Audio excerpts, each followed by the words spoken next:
As we move on to some other news here, as we're learning, a second U.S. aircraft carrier is being sent to the Middle East. And here is what we're learning from the Associated Press. They're reporting that the United States will send the world's largest aircraft carrier to the Middle East to back up another already there, putting more American firepower behind President Trump's efforts to coerce Iran into a deal over its nuclear program. Here's some additional information. The USS Gerald R. Ford's planned deployment to the Mideast comes after Trump only days earlier suggested another round of talks with the Iranians was at hand.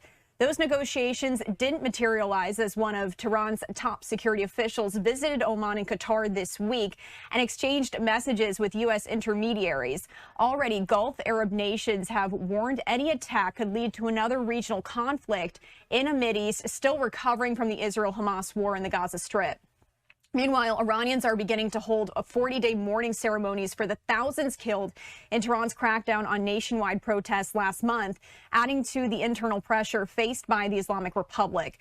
The Ford's deployment will put 2 carriers and their warships in the region. Already, the USS Abraham Lincoln and its guided missile destroyers are in the Arabian Sea. It marks a quick turnaround for the Ford, which President Trump sent from the Mediterranean Sea to the Caribbean last October as the administration built up a large military presence in that lead up to the surprise raid last month that captured then Venezuelan President Nicolas Maduro. President Trump said yesterday that he warned Iran that failure to reach a deal with his administration would be, quote, very traumatic.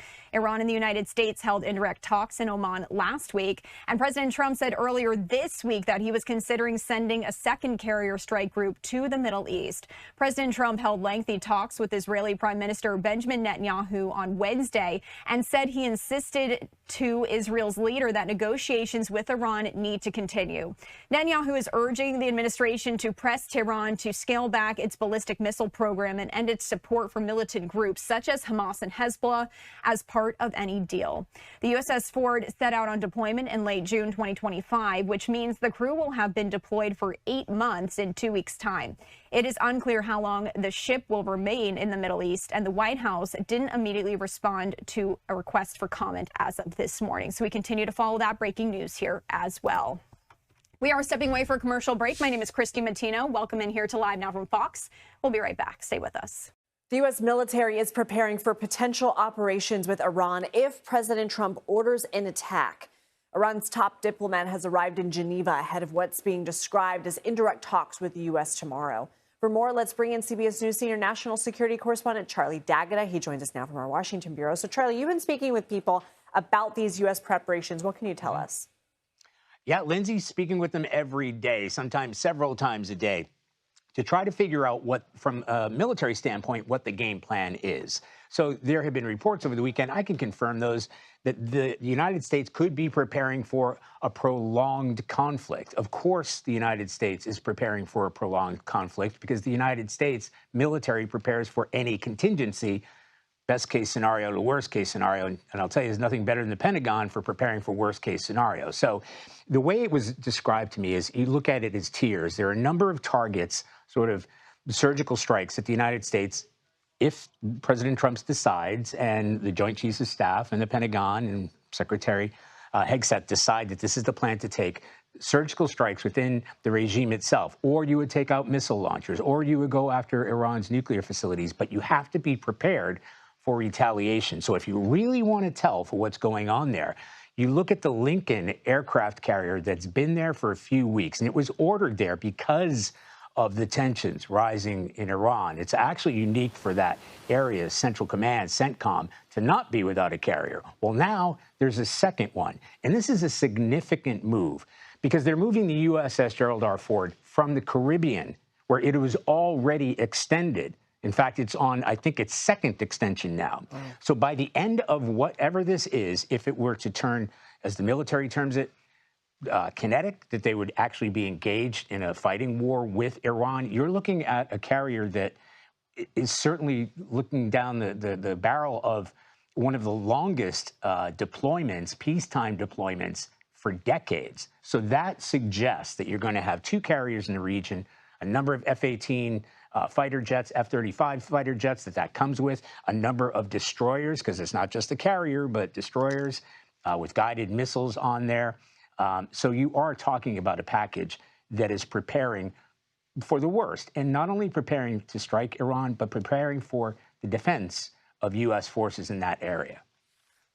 In news overseas, satellite imagery has confirmed the location of the USS Abraham Lincoln near Iran as Washington continues to put pressure on the country over its military program and recent deadly crackdown on protesters. U.S. and Iranian officials are set to meet in Switzerland on Tuesday for a second round of talks. Iran says the meeting will focus on its nuclear program and the potential lifting of economic sanctions imposed by the U.S. Washington has previously indicated it wants to discuss the issue as well. The Abraham Lincoln, which leads a strike group with 3 guided missile destroyers, carries 90 aircraft, including F-35 fighters and 5,680 crew members, was reportedly deployed to the Gulf region in late January, but has not been seen in satellite imagery until now. It has been located off the coast of Oman, around 700 kilometers from Iran. The U.S. has also reportedly sent the USS Gerald R. Ford, the world's largest warship, to the Middle East, which could arrive in the region within the next 3 weeks. West Asia is holding its breath. The United States is moving warplanes, warships, and missile defense systems into position as critical nuclear talks with Iran begin in Geneva. U.S. President Donald Trump is openly warning that if Iran refuses to back down on uranium enrichment, the next step could be military action, even regime change. Iran is responding with drills, drones, and threats of its own. Geneva meeting may decide whether this ends in a deal or a war. Here's more.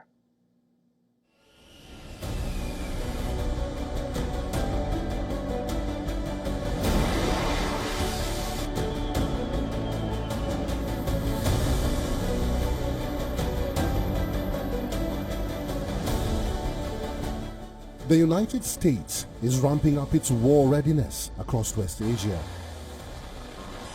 Pentagon is moving air power into place, not only as a warning, but as a message that if diplomacy fails, America is ready. U.S. fighter jets and refueling tankers based in the United Kingdom are now being pushed closer to the region. More air defense systems are arriving. U.S. bases are being bolstered. There are already 40,000 soldiers in the region.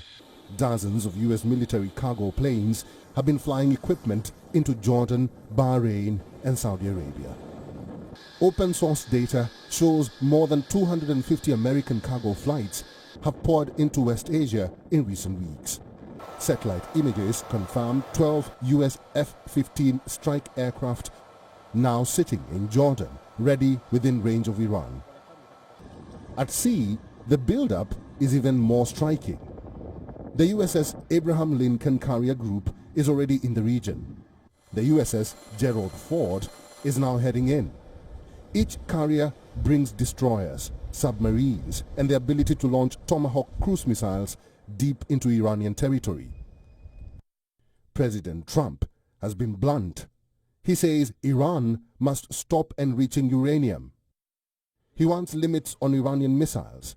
Trump has even suggested that regime change in Tehran may be the best outcome. What are you expecting from these Iran talks in Geneva tomorrow? So I'll be involved in those talks indirectly, and they'll be very important. We'll see what can happen. It's been typically, Iran's a very tough negotiator. They're good negotiators, or bad negotiators. I would say they're bad negotiators, because we could have had a deal instead of sending the B-2s in to knock out their nuclear potential, and we had to send the B-2s. I hope they're going to be more reasonable. They want to make a deal. But reports indicate U.S. leadership has no clear answer for what comes after. U.S. intelligence believes the Iranian Revolutionary Guard Corps could quickly fill the void, and that may create an even more dangerous Iran. Look, doing a deal with Iran is not easy. I said it yesterday, I'll repeat it again today. I mean, we have to understand that Iran ultimately is governed, and its decisions are governed by Shia clerics, radical Shia clerics, okay? These people make policy decisions on the basis of pure theology. That's how they make their decisions. So it's hard to do a deal with Iran. We've always said it's hard, but we're going to try. That's what the president is trying. But Iran is not staying quiet. The supreme leader of Iran, Ayatollah Ali Khamenei, has responded to repeated U.S. military threats against his country, saying that Iranian weapons that can sink American carriers are more dangerous than the warships. The US president keeps saying, our military is the strongest military in the world. The world's most powerful military can sometimes receive such a slap that it can no longer stay on its feet. The IRGC has launched new military exercises, positioned drones and issued a stark warning saying that any American attack will bring consequences. Iran fired missiles during the drill in the Strait of Hormuz. Iranian warships are in action, showing its readiness to take on American armada. Arab states in the Gulf are pushing for restraint, fearing a strike could set the entire region on fire. The region is waiting to see whether Geneva brings diplomacy or the opening shots of something far bigger. Bureau Report, WION, Wild is One.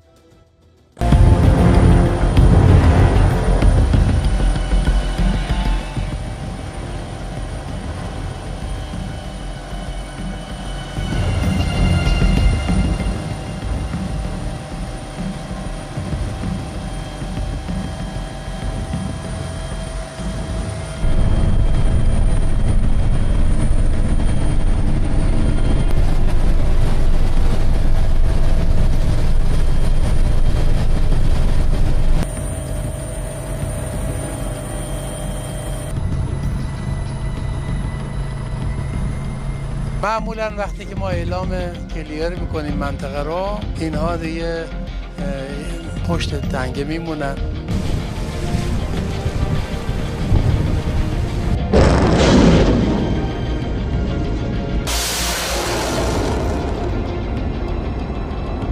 یا حسین یا حسین یا حسین.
Iran has fired back at the United States' scare tactics by closing off the world's most strategic oil shipping route for the first time since the 1980s. Supreme tyrant Ayatollah Ali Khamenei yesterday threatened to sink US warships in the Persian Gulf in another escalation of tensions amid nuke talks. Soon after, the Iranian Revolutionary Guard launched live-fire naval drills and closed the Strait of Hormuz in a rare show of force. It marks the first time the crucial Gulf choke point, through which 20% of the world's oil passes, has closed since the 1980s tanker wars between Iran and Iraq. Tehran has harassed shipping through the vital waterway in past times of tension and used naval mines to attack Iraqi vessels during the war. Global oil prices surged after threats to shut the strait during last year's 12-day war, when the US and Israel blitzed key nuclear and military sites. Iran and Russia will also be conducting navy drills in the Sea of Oman and the northern Indian Ocean on Thursday, according to Iranian semi-official Fars news agency. Iranian Navy Commander Hassan Maghsoodloo said the exercises were being carried out over maritime security and safety concerns. It comes as Tuesday's round of talks over Iran's nuclear capabilities appear to provide something of a breakthrough. Iran's Foreign Minister Abbas Araghchi seemed optimistic after leading a delegation in Geneva, saying that a new window had opened for reaching an agreement. But he also declared that Iran remains fully prepared to defend itself against any threat or act of aggression, and that the consequences of an attack would not be confined to its borders.